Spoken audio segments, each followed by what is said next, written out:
السلام عليكم. برحب طبعا بحضراتكم جميعا.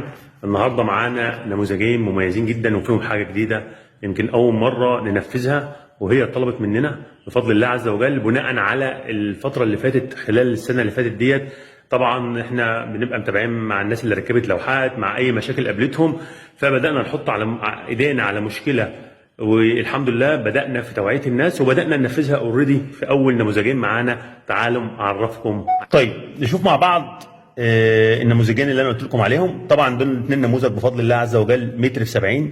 النموذج كل نموذج فيه 15 إنارة عادية. يعني إيه 15 إنارة عادية؟ وفي إنارة غير عادية هتعرف دلوقتي.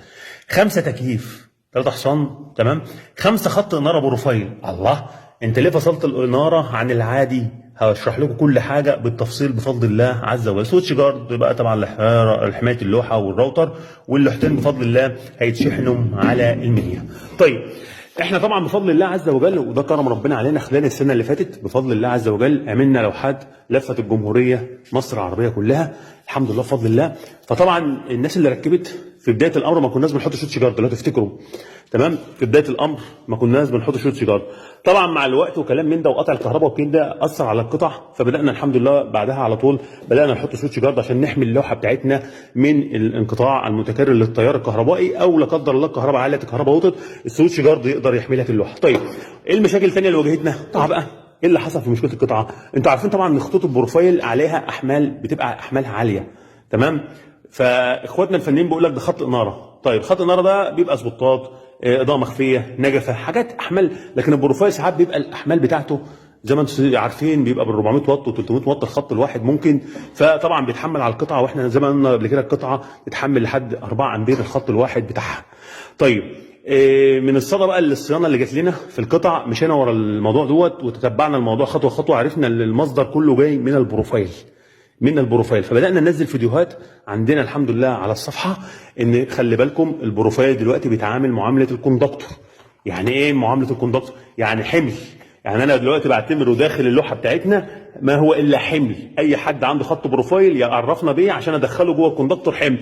يعني معنى كده ان الخمسه كوندكتور بيتا دول مش جايين لاجهزه كهربائيه؟ لا، مش جايين لاجهزه كهربائيه. الخمسه دول جايين للايه؟ هيشتغلوا خطوط بروفايل.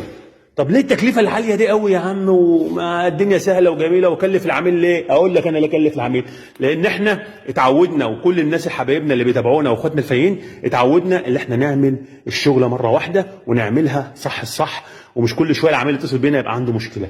فانا النهارده الغالي رخيص قدام. فالنهارده لما انا احمل البروفايل بتاعي على كوندكتورات افضل ما انا احمله على القطعه وفجاه العميل يقول لي القطعه هنجت مني. صح ولا لا؟ طيب اي حد بعد كده هيبقى عنده بروفايل يحسبه كويس جدا، ولو هيعدي امبير القطعه يبقى الافضل طبعا الافضل، وده ان احنا متابعينه كويس جدا مع الناس الفتره اللي فاتت دي كلها، يجيب له كوندكتور. طبعا حضراتكم شفتوا الفيديو اللي فات، وعشان كده انا طلعت اتكلم. المفروض لما تبقى حضرتك راجل بتطلع فيديوهات وتقدم خدمة تكنيكال للفنيين، المفروض تبقى واثق من الكلام اللي بتقوله او ما تقولوش خالص، يعني لان الموضوع في كذا شق، في شق مهني وفي شق اقتصادي. فانت دلوقتي بتقول هتحمل تكلفة العك اللي هيتعمل ده على العميل، فليه العميل يدفع له 5000 3000 4000 زيادة عشان جهل حضرتك وجهل الناس اللي تسمعك؟ لان بالفعل بدأ الناس تطلب من الناس اللي بتعمل اللوحات اللي بين قوسين اقتصادي او زي ما بيقولوا عليها ديت، اللي بتدمر المنازل زي ما احنا قلنا قبل كده ولسه عند رأينا، بيطلبوا من الناس دي يعملوا لهم خطوط إضاءة وخطوط بروفايل. وطبعا خطوط بروفايل يعني هيحطوا كونتاكتورات زي ما انت بتقول، ولكن الناس اللي بتفهم اللي بتعمل اللوحات دي كلموني وقالوا لي الناس بتطلب دلوقتي كذا وكذا وكذا. قلت لهم يعني ايه مش فاهم؟ قاموا باعتين لي الفيديو بتاع حضرتك اللي فيه الكلام اللي يوجع الدماغ. يعني الراجل اللي بيفهم اكيد هيجيله صداع من اللي انت بتقوله. انا هوريكم دلوقتي حاجة عملية فعلا على اللي انا بقوله، وتبين ان اللي بيتقال ده كله غلط. لان الليد البروفايل بيتحمل على الخارج بتاع المحول الدي سي. الاي سي بياخد امبير لا يذكر، يعني امبير قليل جدا، والكلام ده قلنا للناس كتير. انا ما اعرفش الناس بتفكر ازاي. يعني احنا عندنا ادوات القياس، وعندنا ادوات القياس المعتمده اللي هي الفلوك. الفلوك ديت ادوات قياس امريكيه الصنع، معتمده دوليا، وما تكون شغال في مكان محترم، وبتعمل خدمه قياسات من بعض الاشتراطات انك شغال باجهزه فلوك. فاحنا هنعمل دلوقتي تجربه قدام حضراتكم، وانتوا اللي هتحكموا. مش هنقول كلام كتير، وانا يعني اتمنى ان محدش يتعامل مع كهربائي جاهل، ولا كهربائي يسمع لواحد بيقدم محتوى جاهل. وانا مش هقول حاجه اكتر من كده، وهنروح للتجربه مع بعض. بص حضراتكم، دول خطين ليد بروفايل. هقول لكم دلوقتي طولهم كام بالظبط. في كل خط محطوط ليد بروفايل 240 ليد في المتر تقريبا، يا 18 يا 20 واط، مش متذكر لما ركبناها كان ايه بالظبط. احنا ممكن نحسبه، ولكن ما علينا. فتقريبا ده كده 2 متر ونص في 5 متر في 2 متر ونص، يعني كل واحد تقريبا. بص حضراتكم، كل خط تقريبا كده هيبقى 10 متر. هما خطين يعني 20 متر ليد بروفايل معانا. 20 متر الليد بروفايل معانا هنشوف بياخدوا امبير اي سي كام. والاي سي دوت هو اللي طالع من القطعه السمارت، لان احنا بنوصل القطعه السمارت على الدخل بتاع المحول اللي هو ده، او الباور سبلاي. ده الباور سبلاي اللي بيشيل الحمل، ده الباور سبلاي اللي بيشيل الحمل. والدخل بتاعه بيبقى اي سي اللي خارج من القطعه السمارت. بص حضراتكم، ده الكلام بميتر، والليد مقفول طبعا مش شغال، محطوط على خط السمارت اللي هو الاي سي. قاري 8 من 10 9 من 10، يعني من غير لود. طبعا ده ايرور، ممكن نخليه زيرو، بس هنخليه كده عشان اقول لكم احنا بنحسب ازاي، وليكن لو حد ما عندوش الزيرو. فاحنا قاري 8 من 10 9 من 10، مفيش امبير، ده ايرور في الجهاز، وده بيمشي مع اي جهاز فينا اي حاجه، مش مشاكل. احنا في زيرو ممكن نخليه زيرو، بس احنا مش هنخليه زيرو علشان كل واحد يعرف بيحسب ازاي. هننور الليد بتاعنا وهنشوف ايه اللي هيحصل. حضراتكم احنا هننور الليد بتاعنا. الليد نور اهو زي ما انتم شايفين، ال 20 متر خطين، والخط اللي انا حاطط عليه اداه القياس ده بيقيس الخطين مع بعض، وهنقيسهم من عند المحولات برضه. لو جينا شفنا القياس هنلاقي 1.4 من 10، هننقص منه 8 من 10 مثلا، يعني هنلاقي ان ال 20 متر اخدين 8 من 10 من الامبير اي سي، يعني ما كملش 1 امبير، يعني لا محتاج كونتاكتور ولا محتاج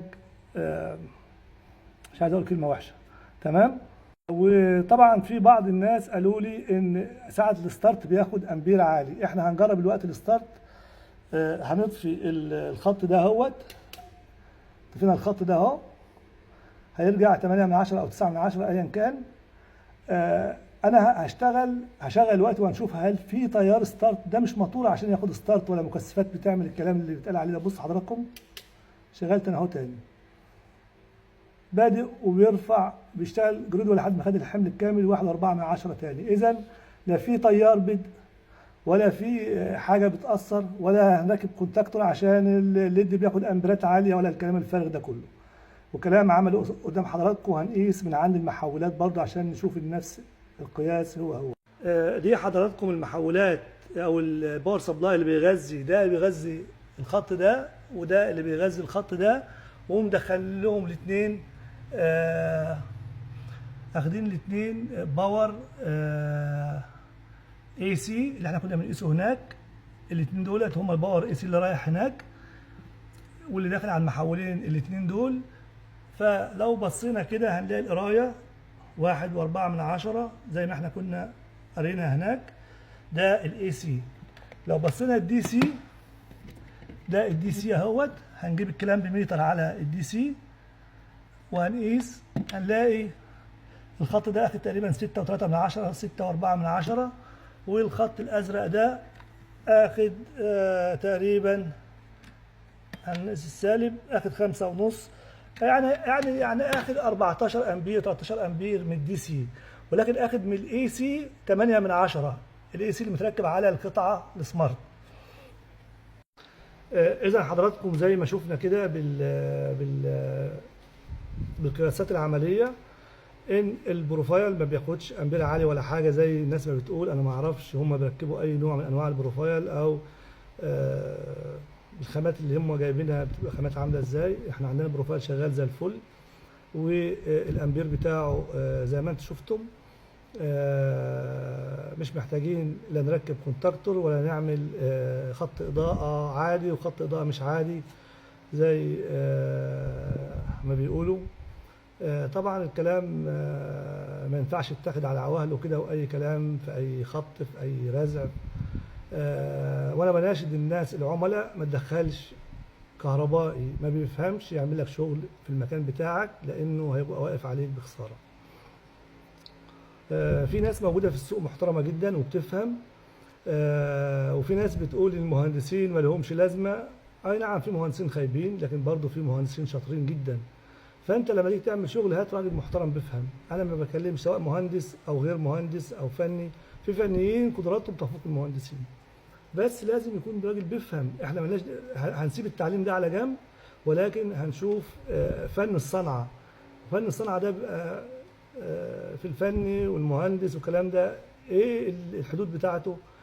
الخبره والامانه، الخبره والامانه. لكن الراجل اللي بيتكلم لمجرد عشان يعمل فلوس، ده راجل تخاف منه، راجل ما تحترموش، يعني ما تديش اي نوع من الاحترام ولا التقدير، لانه ده راجل يهمه اللي داخل جيبه، ما يهمهوش ابدا العميل هيتعمل له حاجه كويسه، العميل هيعاني مش هيعاني، لا ما يهموش. هم بيعتبروا العميل فريسه بيجيبوا منها فلوس وخلاص، يعني شوال فلوس كده وبياخدوا منه فلوس وخلاص. ودي طبعا دي حاجه ما ترضيش ربنا وما ترضيش الضمير العام. يعني الانسان اللي عنده سوي وعنده ضمير ما يرضيهوش الكلام اللي بيتقال. فربنا يهدي الجميع. ويا جماعه انا عملت لكم يعني فيديو عملي على القياسات، يا رب الناس تتعلم وتفهم. وفي نهايه درسنا احييكم بتحيه طليقه بكم، والسلام عليكم ورحمه الله وبركاته، واشوفكم في درس قريب جديد من تصحيح المفاهيم.